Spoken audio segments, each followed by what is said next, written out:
Oke, kita akan membahas soal yang ini. Ini ada soal asam perklorat HCl4 600 ml, konsentrasinya 0,24 molar, ditambahkan pada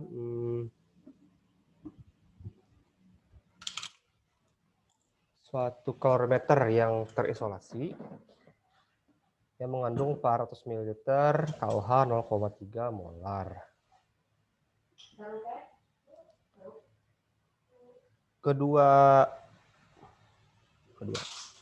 Dua larutan ini memiliki densitas atau massa jenis 1 gram per mililiter dan kalori jenisnya 4,184 Joule per gram Celcius. Berarti sama dengan air. Kapasitas kalornya 950 Joule per derajat Celcius. Dan suhu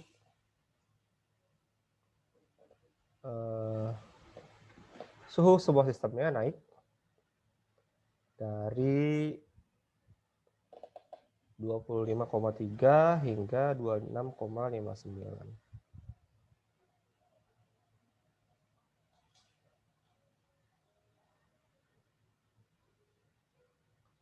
Oke, yang dicari adalah tentukan panas reaksi. Berarti ini kalor reaksinya ya, delta H-nya per mol NaOH. Per mol NaOH. Oke, kita cari dulu kalornya. Kalor itu QmC delta T, M-nya massa total. Di sini kita lihat massa total larutannya itu 1000 gram. 1000 gram. Oh, ada kapasitas kalor juga. Oke.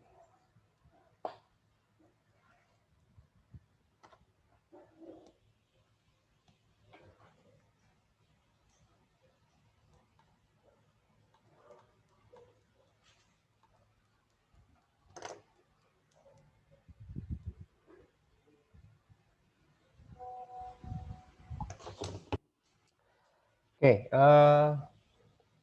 tadi diketahui, ada asam perklorat,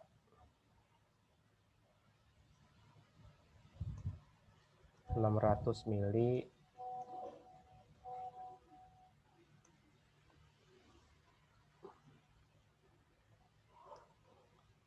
enam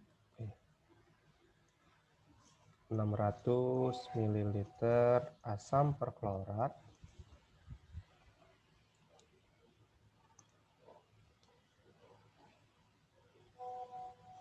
nol koma 24 M.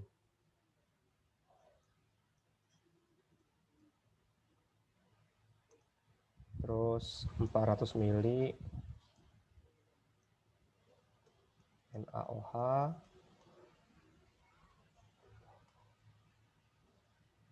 nol koma 3 molar.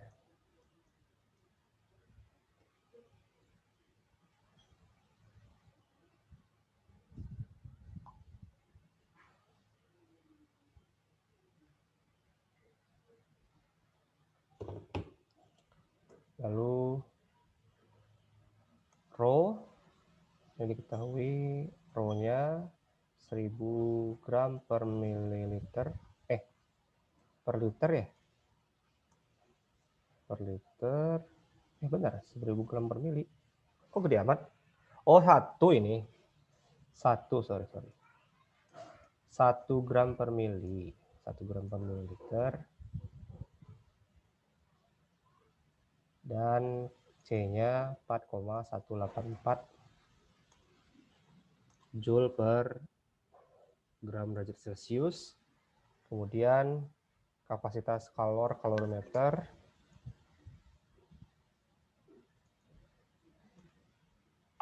950 Joule per derajat Celcius. Dan delta T-nya 26,59 kurang 25,3. Berarti 1,06 ya, 1,06 derajat Celcius. Hitung kalor delta H per kilojoule. Hitunglah delta H dalam kilojoule per mol NaOH. Oke, jadi di sini kalornya diserap oleh dua lingkungan ya. Jadi sistem adalah HClO4 dan NaOH, sementara lingkungannya adalah air dan kalorimeter. Nah, jadi betulnya Q yang dihasilkan oleh sistem sama dengan Q lingkungan. Ya, Q yang dilepas oleh sistem diserap oleh lingkungan. Nah, ini minus ya, nanti minus, tandanya minus. Nah, ini minus dari Q air tambah Q kalorimeter.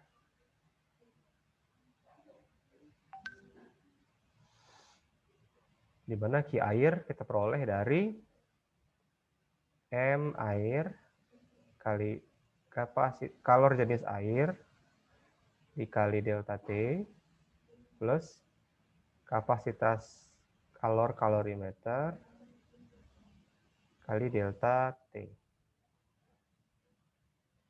Nah, ini kan air itu diperoleh dari parutan kan? Parutan. Yang volumenya adalah 600 tambah 400 ml atau 1000 ml. Berarti kalau kita hubungkan dengan rho, maka masanya sama dengan rho kali volume, menjadi 1000 gram. Oke. Kemudian masuk ke sini tadi, Q air sama dengan, saya langsung aja deh. Jadi Q sistem tadi sama dengan min massa air 1000 gram, kalor jenis air 4,184 dikali delta T-nya 1,06 tambah kalorimeter. Kapasitas kalorimeter 950 dikali 1,06 minus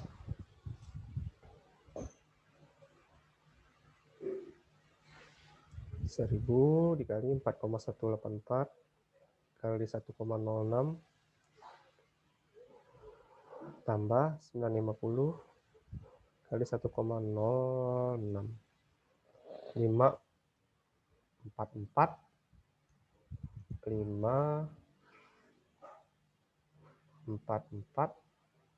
2,04 berarti min 5,44 kilojoule. Ini joule ya. Nah, terus kita hitung mol NaOH. Mol NaOH sama dengan molar kali volume. 0,3 dikali 400, 0,4 mol ya. 0,3 kali 0,4. 0,12. 0,12 mol. Sehingga delta H-nya adalah min 5,44 kilojoule dibagi 0,12 mol. 5,44 dibagi 0,12. 45,33 kilojoule per mol. Nah, itu jawabannya. Gimana?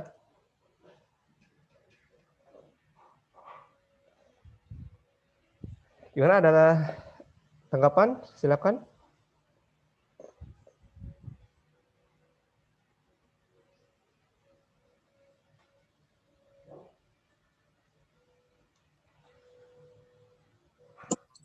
Paham. Paham ya?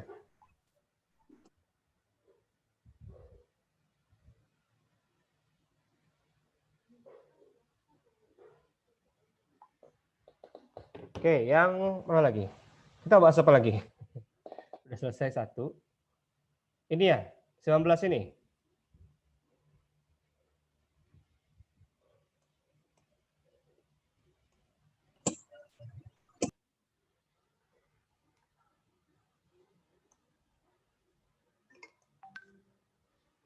Kalau 19 ini ada entalpi pembakaran asam oksalat 251,9. Gunakan data ini dan entalpi standar pembentukan. Entalpi pembentukan standar H2O dan CO2. Hitunglah entalpi pembentukan standar asam oksalat. Asam oksalat H2C2O4.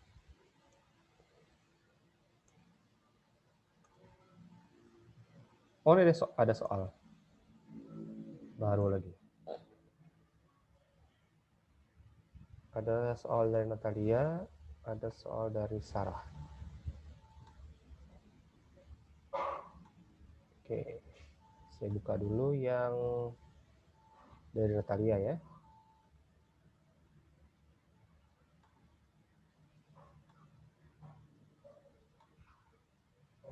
Nah, ini. Sampel pupuk mengandung urea yang digunakan sebagai sumber nitrogen. Bila setiap 100 gram pupuk terdapat 42 gram nitrogen, maka persentase urea dalam pupuk tersebut adalah berapa? Setiap 100 gram pupuk terdapat 42 gram nitrogen.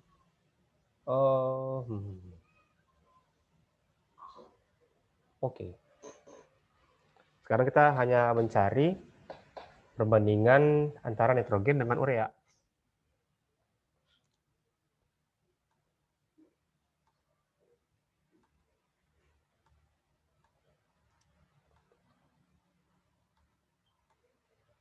Saya buat yang baru.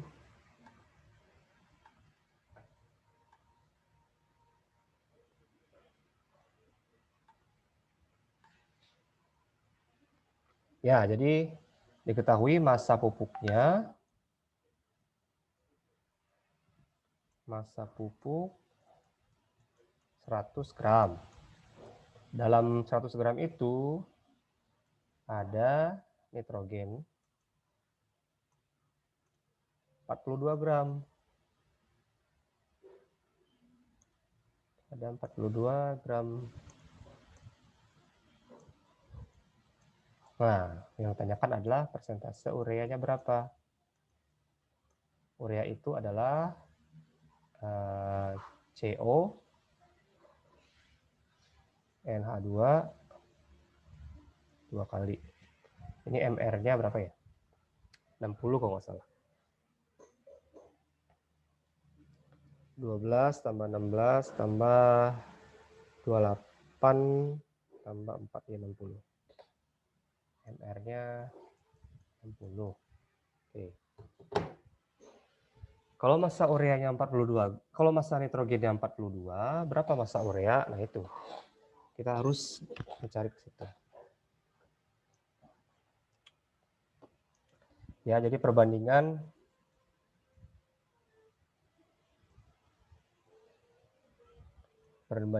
massa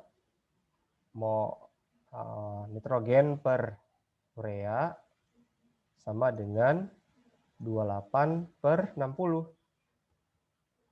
28 per 60. Kenapa? Lihat di MR-nya. Urea kan 60 MR-nya. Nitrogennya kan 14, tapi ada 2 kan? Jadi 28. Kalau di sini sudah diketahui N-nya 42 gram, saya buat aja di sini 42 gram per ini yang mau dicari, X gram. Maka X gram sama dengan 60 per 28 dikali 42.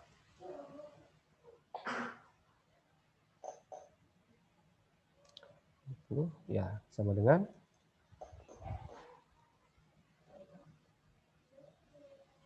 60 bagi 28 kali 42, 90 gram. Maka persentase ureanya 90 per 100 kali 100%. Jadinya 90%. Oke. Oke? Oke ya, Oke, Kak. 90%. Berarti jawabannya yang ini. Kemudian kita sekarang cek yang soal berikutnya.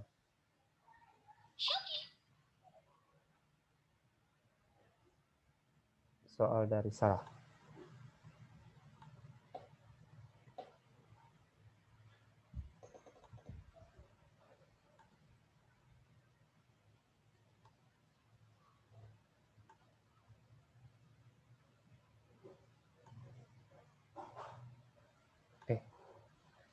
Bentar. Tutup. Nah, ini soalnya mana nih? Yang nomor 9, Kak. Oke. Suatu cuplikan suatu senyawa diketahui mempunyai rumus empiris XBr2 sebanyak 0,5 gram. Cuplikan tersebut dilarutkan dalam air. Ke dalam larutan tersebut kemudian ditambahkan larutan perak nitrat berlebih. Setelah dikeringkan, endapan AgBr yang diperoleh mempunyai massa 1,0198. Berapa massa atom radioaktif unsur X? Oke.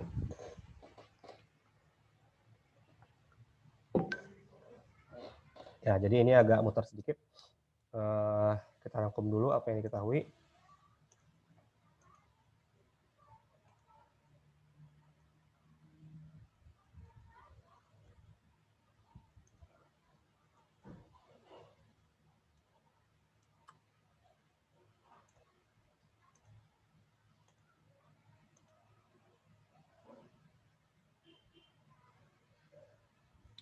XBr 2 0,5 gram. Jadi ada XBr2 0,5 gram.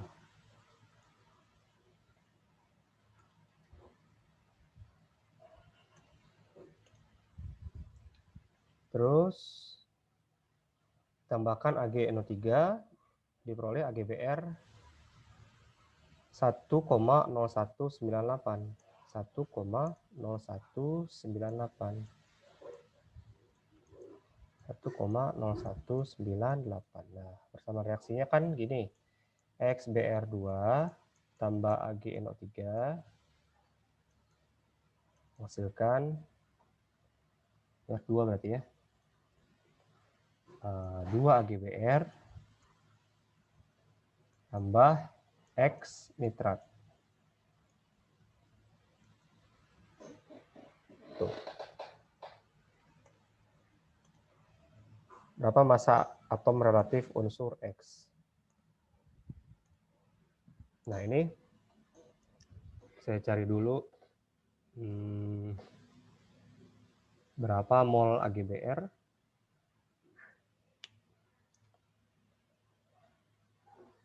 Kita lihat dulu.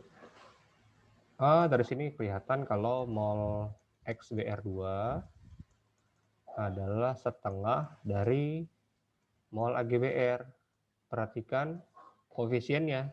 XBr2 koefisiennya 1. Kalau AgBr ini koefisiennya 2. Berarti perbandingan molnya 1:2. Sama dengan setengah dikali 1,0198 per MR-nya. Di sini nggak diberitahu. Saya cari aja MR-nya. AG itu 108, kalau BR berapa ya? Massa atom BR. Bromin. 80 lah. Atau 79,9. 80 aja ya. 80 tambah 108. 188 berarti. Ini sama dengan 1 bagi 2 kali 1,0198 bagi 188. Nah, ini jadinya 0, kecilan, biar aja dulu lah.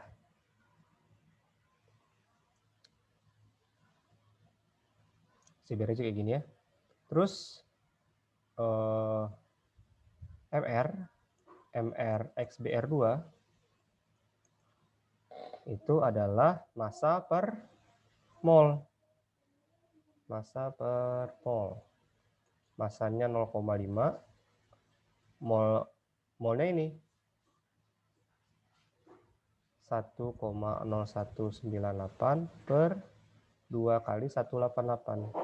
Nah, 0,05 bagi 1,0198 bagi 188 kali 2. 46. Ternyata masanya 46. Benar nggak nih?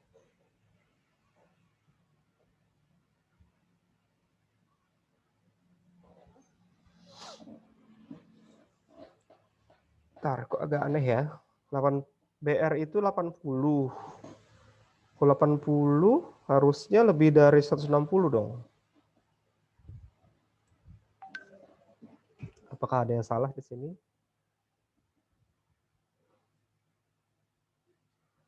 Kak, aku hitungnya dapat 184. Oh iya? Oh, saya salah berarti. 184? Iya. 184. Oke, makasih. Nah, BR itu kan 80. Ya kan? MR X BR2 sama dengan ARX tambah 2 kali AR BR. Ini 184, ini ARX, ini 2 kali 80. Jadi ARX sama dengan 184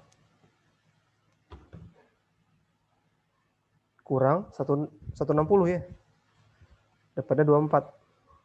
Nah, jangan jawabannya 24.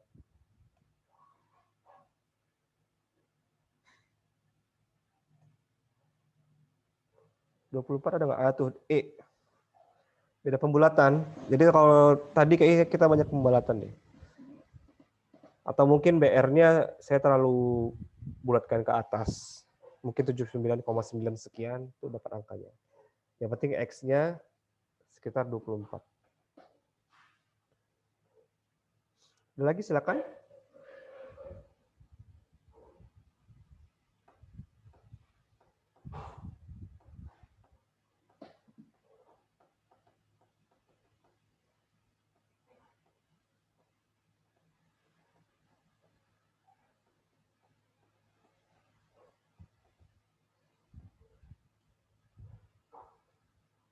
Ya ada? Ayo dong. Atau soal dari manapun deh. Kak, jelasin tentang struktur atom dong, Kak. Struktur atom yang bagian mananya? Semuanya. Kalau yang konfigurasi elektron itu bisa kan ya sama bilangan kuantum? Kenapa? Konfigurasi elektron, bilangan kuantum bisa? Oh, bisa. Yang nggak bisa bagian mana? Yang nggak bisa aja. Hitung-hitungannya gitu, Kak. Hitungannya mana tuh? Spektrum? Emisi? Iya. Ya, Nah itu ya, oke. Nah, kita bahas juga mengenai spektrum. atom hidrogen. Nah, spektrum atom hidrogen itu dihasilkan dari interaksi antara sinar dengan atom hidrogen. Jadi ada yang sinar yang diserap, ada sinar yang diemisikan. Emisi itu artinya dilepas ya, dipancarkan. Kalau di sini asal mulanya dari mana sih sinar yang diemisikan itu atau yang diabsorpsi? Kan kalau atom hidrogen itu elektronnya satu ya, berelektron satu.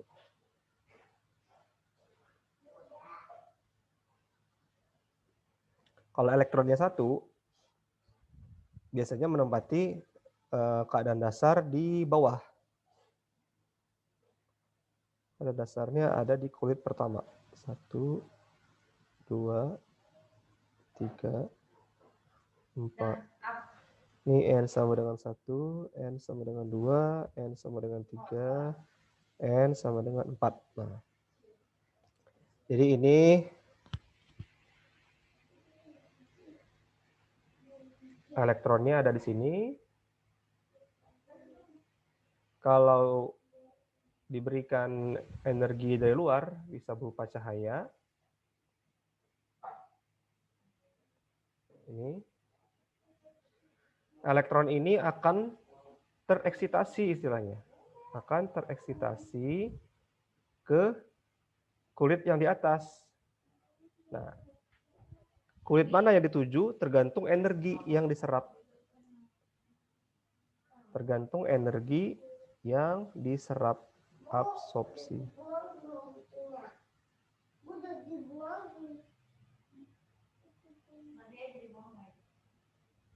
Jadi makin besar energi yang diserap, makin jauh lompatnya.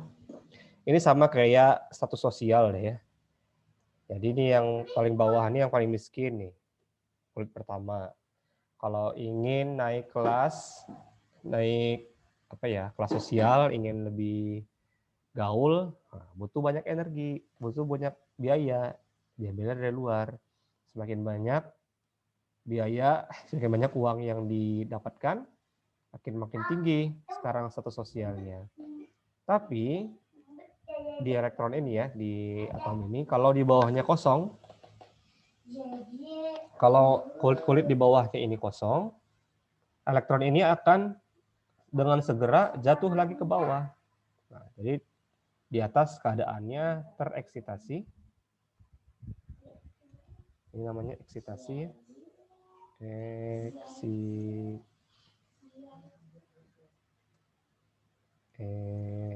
Eksitasi. Dia akan turun ke bawah. Turunnya juga berbeda-beda, bisa ke kulit ketiga, bisa ke kulit kedua, bisa ke kulit pertama. Nah, ini akan menghasilkan energi yang berbeda-beda pula. Ini mengalami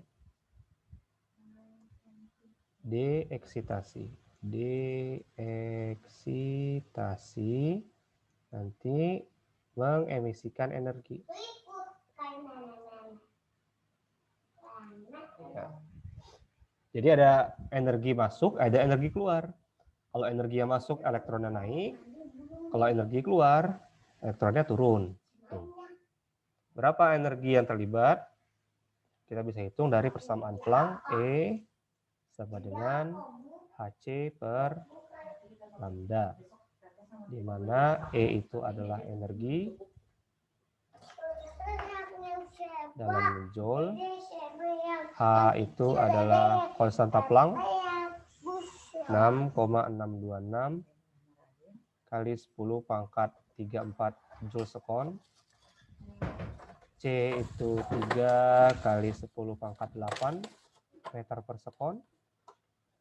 Lambda adalah panjang gelombang fotonnya. Panjang gelombang foton dalam meter. Foton itu apa sih? Foton itu satu partikel cahaya. Nah, jadi di sini kita melibatkan spektrum, berarti cahaya kan. Jadi ada cahaya yang masuk, satu partikel cahaya disebut foton. Ada yang keluar, satu partikelnya foton. Jadi cahaya itu punya dua sifat, ada sifat gelombang, ada sifat partikel. Nah, itu yang namanya dualisme. Dualisme gelombang partikel. Kemudian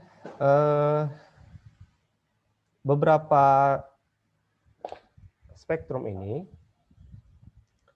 ada yang ditemukan sebagai deret spektrum atom hidrogen, ya.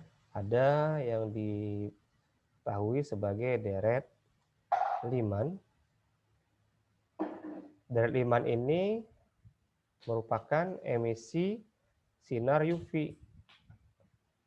Jadi ada spektrum atom hidrogen yang mengemisikan sinar UV. Nah, itu tergolong ke dalam deret Lyman. Dari mana munculnya deret Lyman itu? Dari transisi elektron menuju kulit N sama dengan 1. Ya, jadi ini deretnya deret emisi ya, menuju N sama dengan 1. Jadi kalau saya buat ininya, gambar transisinya seperti ini.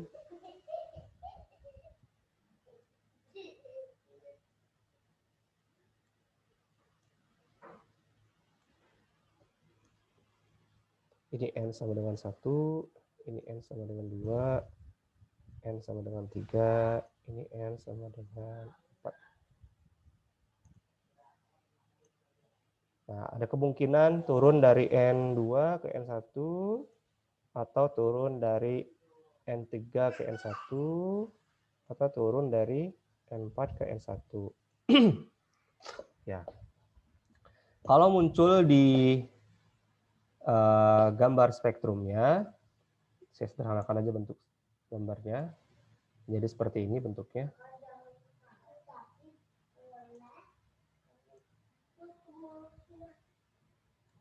Seperti ini. Nah, nanti muncul seperti ini, ini,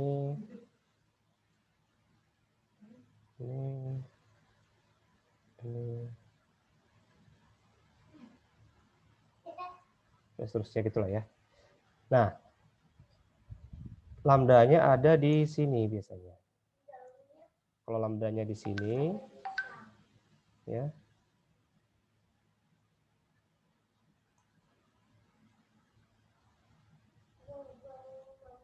Berarti semakin ke kanan, lambdanya makin besar. Kalau lambdanya makin besar, energinya makin kecil. Ya. Jadi lambda makin besar, energi makin kecil. Lihat di persamaan ini, energi dan lambda itu berbanding terbalik. Kenapa energinya makin kecil? Tentu dari transisi yang semakin dekat. Transisi makin dekat. Jadi prinsipnya semakin jauh transisinya, atau jatuhnya makin jauh, energinya makin besar. Kalau energinya makin besar, lambdanya makin pendek. Gitu. Nah, kalau di spektrum ini, yang di bawah ini, kan lambda yang paling panjang yang ini ya, yang garis pertama ini kan, ini garis 1 nih.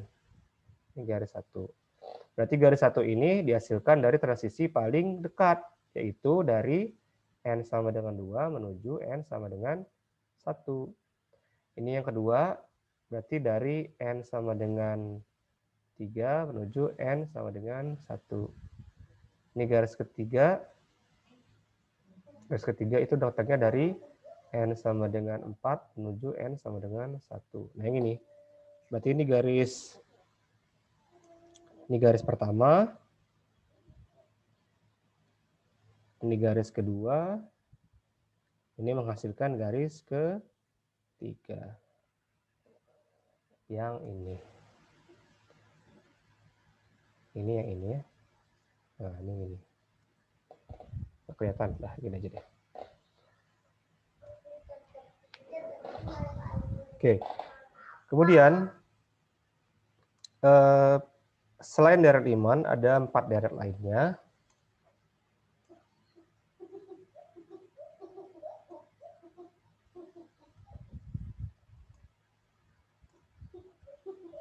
Ada deret Balmer. Nah, ini yang diemisikan adalah sinar UV.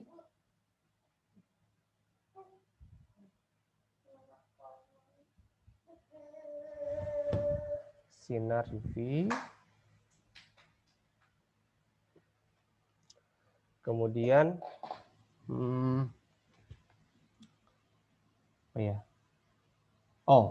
jadi deret Balmer itu dihasilkan dari transisi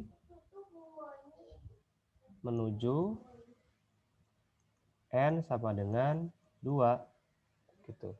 Jadi menuju N sama 2 dengan 2 itu adalah deret Balmer. Nah, kalau di sini berarti garis pertamanya dari N3 ke N2. Garis keduanya dari N4 ke N2 gitu.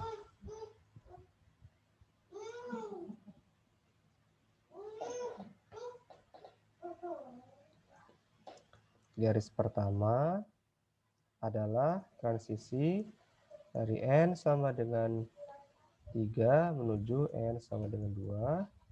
Garis kedua dari N sama dengan 4 menuju N sama dengan 2, dan seterusnya. Lalu ada deret pasien yang menghasilkan, ini kok UV? Ini deretnya emisi visible ini. Sinar tampak ini, emisi sinar tampak. Jadi ini emisinya near IR, transisinya menuju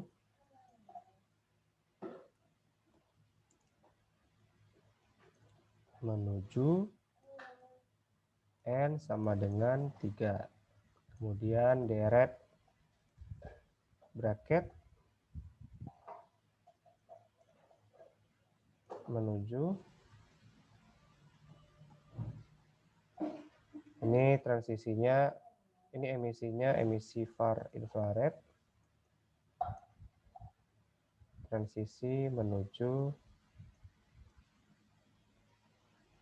N sama dengan 4, dan ada deret pun juga emisi infrared, transisinya menuju N sama dengan 5, makin pendek. Oke, kemudian bagaimana cara kita menghitung lambdanya? Kan tadi udah ketahui menghitung energinya dari lambda. Nah, lambdanya sendiri datangnya dari mana? Datangnya dari persamaan Rydberg, yaitu menggunakan 1/, lambda R dikali 1/N1 kuadrat kurang 1/N2 kuadrat. Kemudian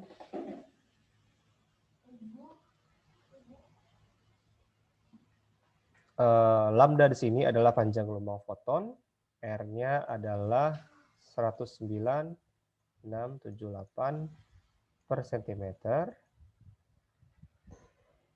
dan N1 lebih kecil daripada N2. Itu aturannya. Jadi N itu adalah tingkat energinya atau nomor kulitnya. Gitu. Nah, ini untuk atom hidrogen ya. Ini untuk atom hidrogen.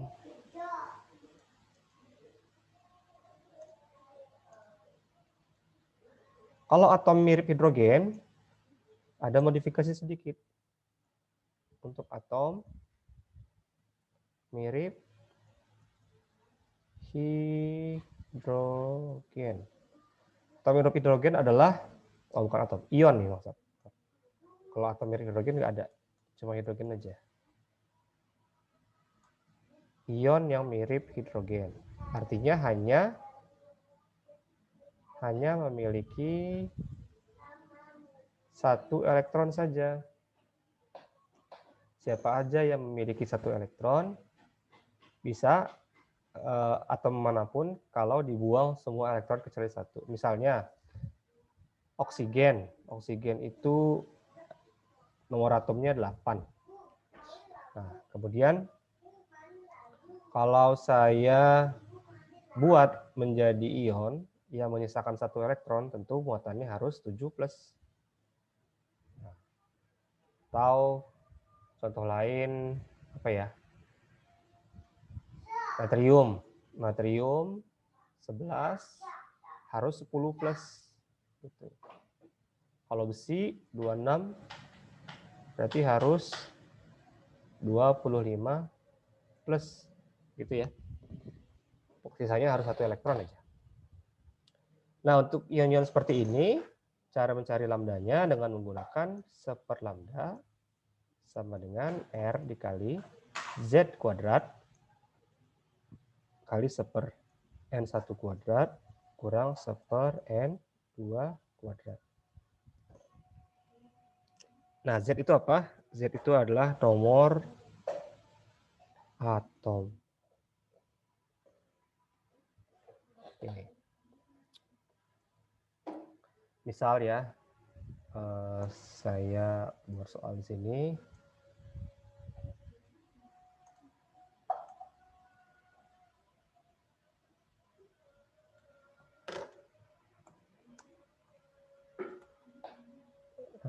A, tentukan panjang gelombang foton yang diemisikan pada deret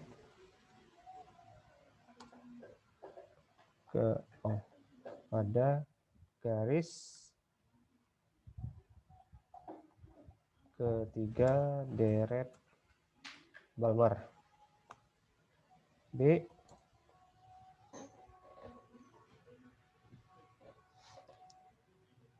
tentukan panjang gelombang foton yang diemisikan transisi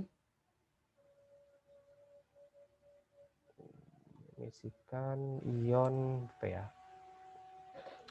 Be3+. Beryllium itu Z-nya 4.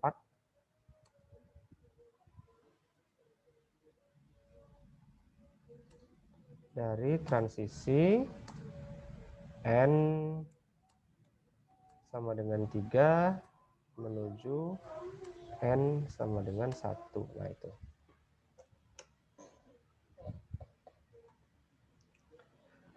Oke, sekarang kita coba menjawab soal ini. Yang pertama,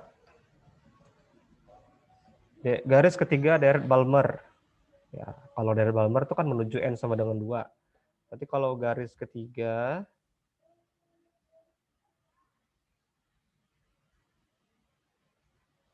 deret Balmer berapa itu? 1, 2, 3, 4, 5. Nah, ini N sama dengan 1, ini N sama dengan 2, N sama dengan 3, N sama dengan 4, N sama dengan 5. Ini saya gambarkan. Ini garis pertama, ini garis kedua, ini garis ketiga. Berarti garis ketiganya adalah transisi dari N sama dengan 5 menuju N sama dengan 2. Kita cari 1/, lambdanya sama dengan 109.678 per cm dikali 1/2 kuadrat kurang 1/5 kuadrat. 1/, lambda sama dengan 109.678 per cm. 25 kurang 4 21 ya. 21 per 100. Jadi lambdanya sama dengan 100 per 21 dikali 109,678. 100 dibagi 21 bagi 109,678. Kita dapatkan 4,34 kali 10 pangkat 5. Nah, ini adalah min 5. Ini adalah panjang fotonnya, panjang gelombang fotonnya. Kalau saya ubah menjadi nanometer, berarti dikali 10 pangkat 7. Saya dapatkan 434 nanometer. Yang B, tentukan panjang gelombang foton yang diemisikan ion Be3+ dari transisi N sama dengan 3 menuju N sama dengan 1. 1 per lambda sama dengan 109,678 per sentimeter. Maaf, ini bukan meter ya. Ini tadi sentimeter. Sentimeter kali Z kuadrat 4 kuadrat dikali 1/1 kuadrat kurang 1/3 kuadrat. Jadi 1 per lambda sama dengan 109,678 per sentimeter dikali 16 per 9. Atau lambda sama dengan 9 per 16 kali 109,678. 9 dibagi 16 bagi 109,678. 5,13 kali 10 pangkat min 6 cm sama dengan 513 nanometer. Kalau 13, 51,3. 51,3 nanometer. Ya, karena senti itu kan min 2, nano itu min 9, maka jaraknya min 7. Ini soal lagi. Nah, ini dari Olive. Oke, ini mengenai apa? Mengenai struktur atom, spektrum atom hidrogen, saya rasa cukup sampai di sini. Kalau ada yang ingin ditanyakan, silakan. Paham, Kak. Paham ya? Oke. Sekarang kita lihat. Kak. Silakan. Maaf, Kak. Kalau dia bilang dari kulit N sama dengan 4 kembali ke keadaan dasar, itu berarti ke N sama dengan 1 ya, Kak? Iya, keadaan dasarnya N sama dengan 1. Oh, selalu. Maksudnya dia nggak pengaruh darat Balmer atau apa gitu? Oh iya. Iya. Jadi sebenarnya ya, keadaan dasarnya itu N sama dengan 1. Kalau elektronnya cuma 1, sudah pasti itu akan ke N sama dengan 1. Kan kalau elektron itu harus menempati energi terendah kan? Menempati tingkat energi terendah. Itu konteksnya gimana? Dia awalnya diberitahu nggak keadaan dasar di mana? Nggak. Dia bilang buat ion C5+ sih, Kak. C5+? Iya. Ya, kalau C5+, keadaan dasarnya memang elektron terakhirnya di kulit pertama. Oke, Kak.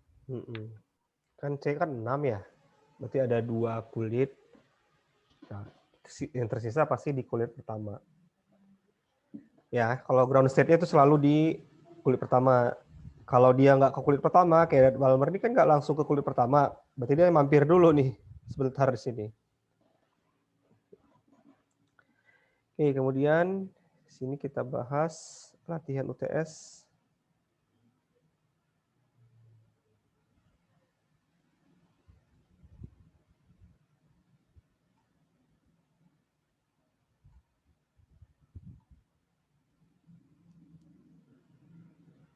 Pertanyaan pertama.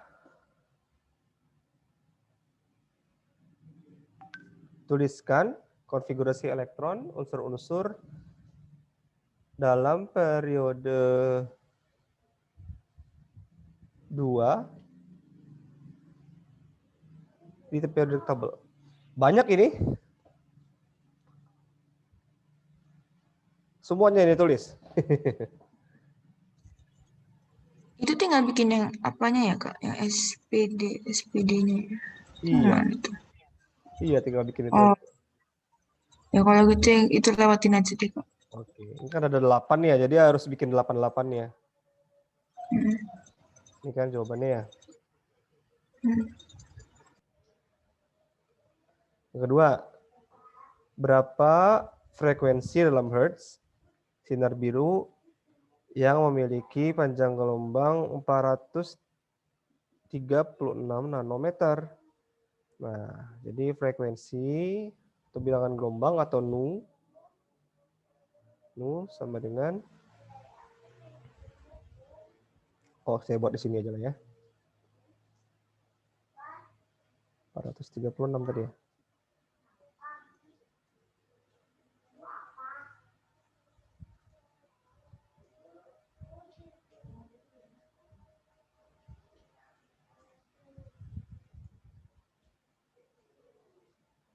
Jadi lambdanya 436 nanometer. Berapa frekuensinya? Nah, jadi frekuensi itu sama dengan C per lambda. Lambdanya ini kita ubah dulu ke dalam meter. 4,36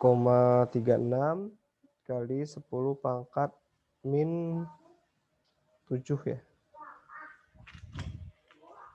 Jadi ini 3 kali 10 pangkat 8 meter per sekon per 4,36 kali 10 pangkat min 7 meter.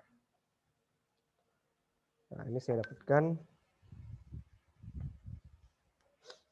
3 kali 10 pangkat 8 bagi 4,36 bagi 10 pangkat min 7. 6,88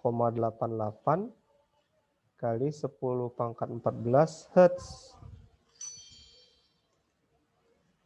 Kalau 10 pangkat 9 MHz, berarti ini 688 GHz. Oh, gede banget ya. Ya, kalau Hertz itu kan per detik ya, S pangkat min 1. Jadi 10 pangkat 14. Ya kan? Kalau giga itu 10 pangkat 12 ya. Mega itu 10 pangkat 6. Di atasnya, salah ya.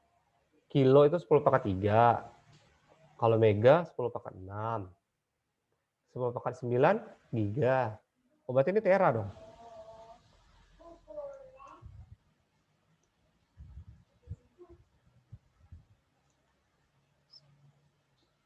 Terahertz. Oke.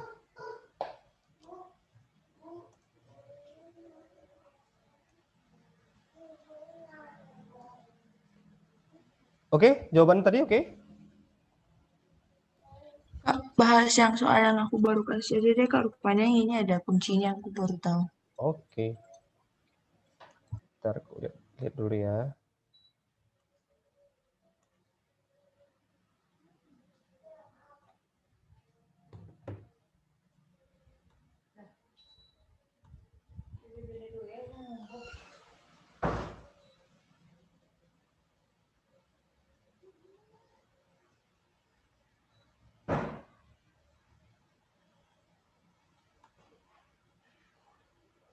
Ini soal yang nomor berapa? Dari 1. Iya.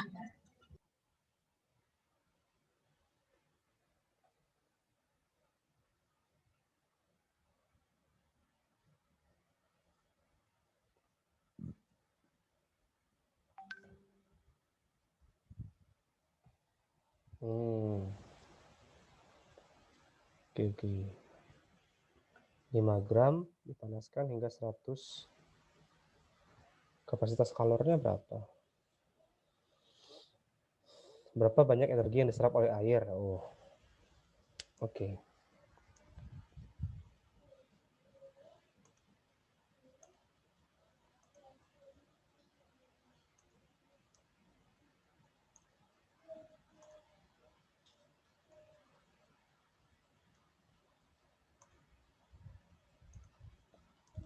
Jadi A ya.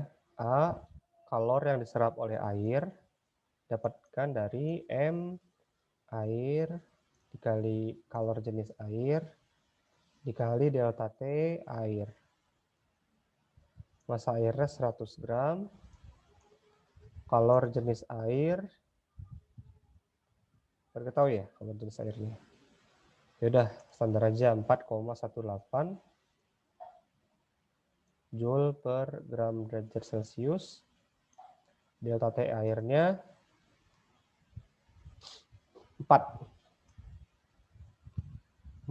derajat Celcius. 400 dikali 4,18. 1672 Joule. B, berapa banyak energi yang dilepaskan oleh logam tersebut? Ya sama.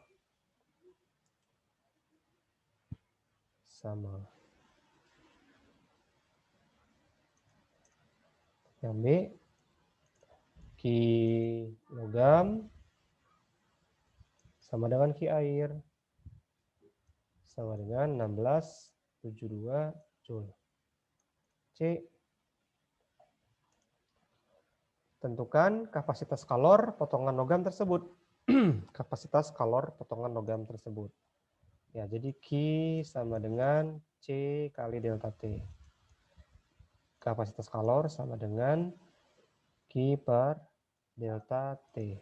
Ki-nya 1672 Joule per delta T-nya 100 kurang 28. 72 ya, 100 kurang 28. 72.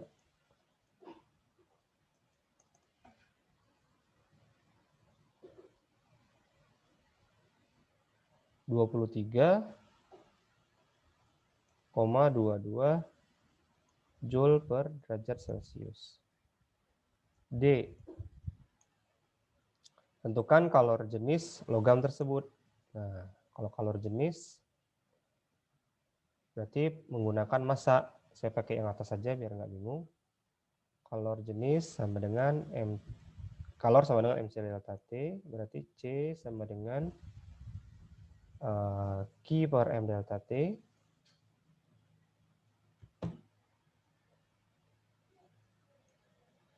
Q-nya 1672 Joule. Massanya 5 gram, delta G-nya 72.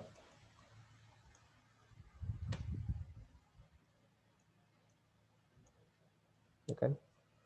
1672 bagi 5 bagi 72. 4,64 Joule per gram derajat Celcius. Yang E. Berapa banyak air yang dipanaskan? Berapa banyak yang dapat dipanaskan dari suhu 25 ke 35 oleh panas dilepaskan oleh pendinginan 85 gram logam tersebut dari 250 derajat Celcius ke 35 derajat Celcius. Oke, jadi di sini diketahui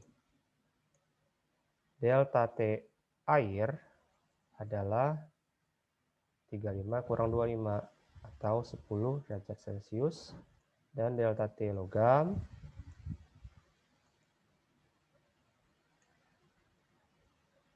(250 kurang 35). 250 kurang 35. 215. Massa logamnya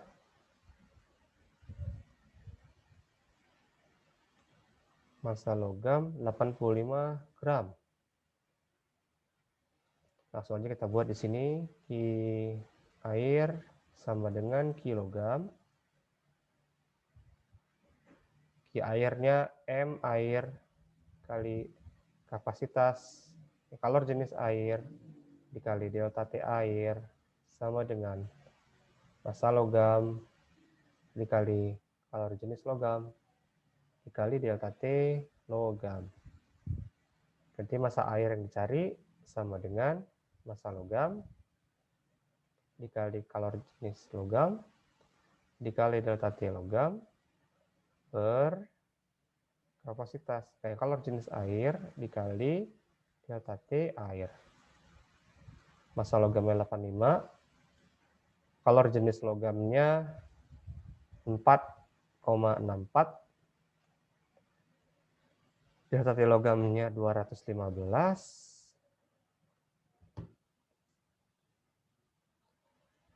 kapasitas kalor jenis air 4,18, delta T air 10. 85 kali 4,64 kali 215 bagi 4,18 bagi 10. Ternyata dapat angkanya besar sekali. 2028,6 gram. Ya, sekitar 2 kilogram. Kak, yang C nggak ikut masanya ya di A untuk hitungnya. Gimana? Yang bagian C kenapa nggak itu memakai masanya juga, nggak MC delta T?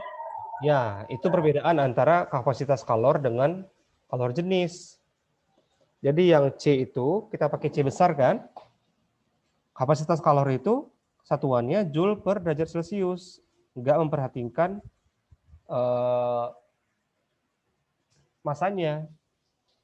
Maksudnya kalau kapasitas kalor itu hanya berlaku untuk satu benda itu aja, udah termasuk masanya.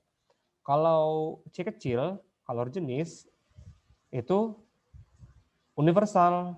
Berapapun masanya, kita menggunakan nilai ini. Gitu.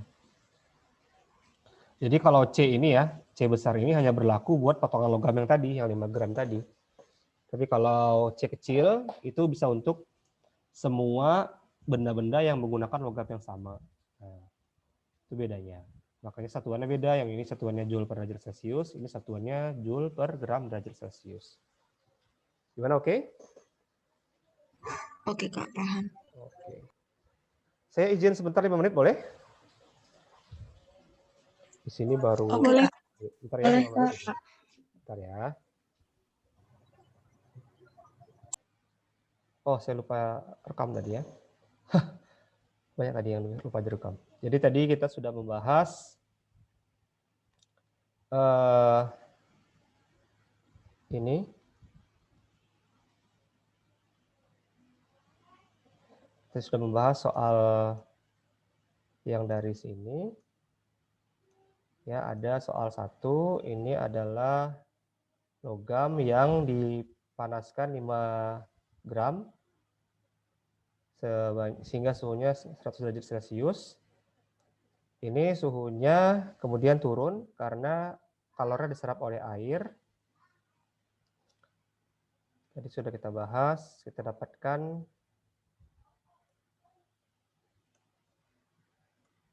ini tadi ya, kita dapatkan kalor yang diserap air 1672 Joule, kemudian kalor logamnya sama dengan kalor yang diserap air 1672 Joule, dan kita dapatkan kalor jenis, kapasitas kalornya 23,22 Joule per derajat Celcius.